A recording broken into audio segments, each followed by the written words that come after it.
Juan 13. El lavado de los pies y las últimas enseñanzas, la humildad y el amor del Maestro. Contexto y significado del lavamiento de los pies.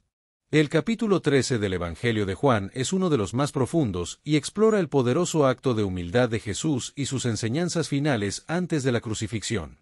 En la Palestina del siglo I, el lavado de pies era una necesidad práctica debido a los caminos polvorientos y las sandalias abiertas, y esta labor era realizada por el esclavo de menor rango, ya que agacharse para lavar pies representaba una posición extremadamente baja en la cultura mediterránea. La Pascua era la celebración más importante del calendario judío, conmemorando la liberación de Egipto, y Jesús y sus discípulos se reunieron en una habitación prestada en Jerusalén para celebrarla, lo que sería la última oportunidad de Jesús para instruir a sus seguidores antes de su arresto.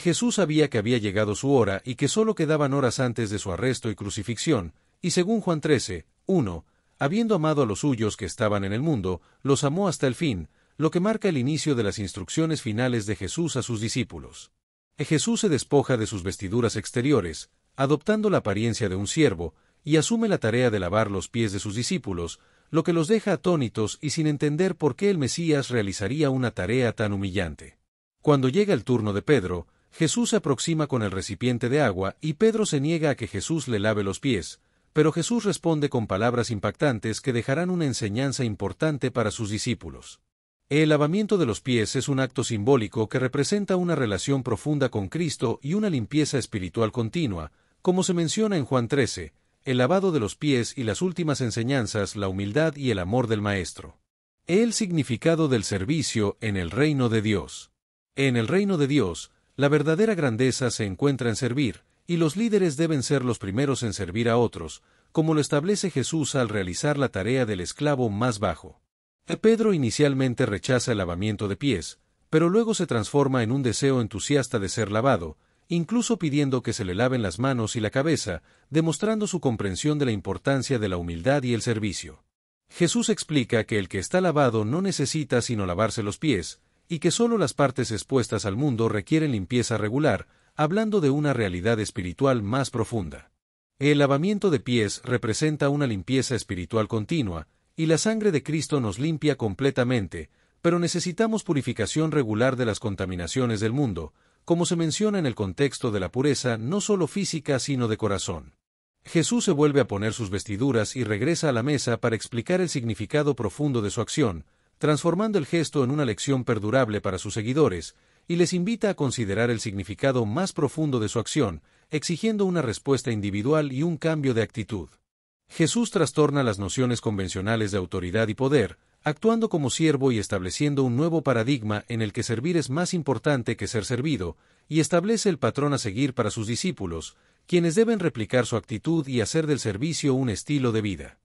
Finalmente, Jesús establece que el siervo no es mayor que su Señor, ni el enviado es mayor que el que le envió, y que si él sirve, sus seguidores no pueden considerarse demasiado importantes para servir, demostrando la importancia de la humildad y el servicio en el reino de Dios. Ningún discípulo debe sentirse superior a las tareas más humildes, y la comprensión intelectual es el primer paso hacia la verdadera felicidad, que viene de vivir según el ejemplo de Cristo. La traición de Judas. Jesús introduce un tema sombrío en medio de su enseñanza, anticipando la acción de Judas sin nombrarle directamente, y afirma su conocimiento perfecto y elección divina de sus discípulos, incluyendo la traición de Judas, que formaba parte del plan divino. La elección divina y la responsabilidad humana coexisten en un equilibrio que no podemos comprender totalmente, y Jesús cita las Escrituras para mostrar que la traición fue profetizada, específicamente el salmo que reflejaba la traición que sufrió el rey David por parte de un amigo cercano. Jesús anticipa el golpe para que no pierdan la esperanza completamente,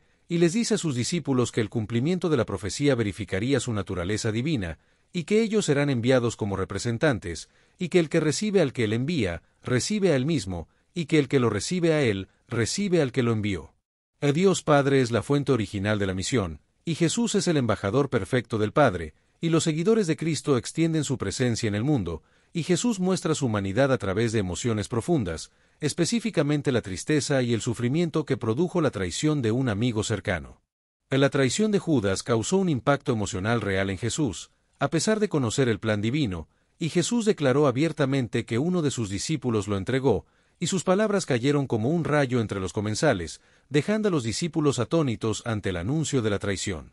Durante la última cena, Jesús se refiere a uno de sus discípulos como el traidor, lo que genera inseguridad y preguntas entre ellos, con cada uno cuestionándose si sería él mismo el traidor.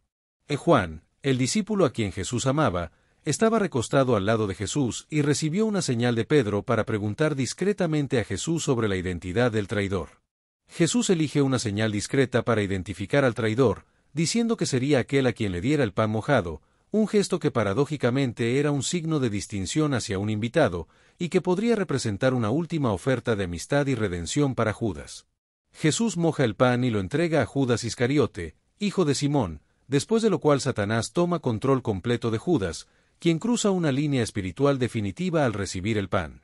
Jesús confronta a Judas y le dice: lo que vas a hacer, hazlo más pronto, aceptando el camino establecido y dirigiendo incluso el momento de su propia traición, ya que la hora establecida por el Padre debe cumplirse con precisión.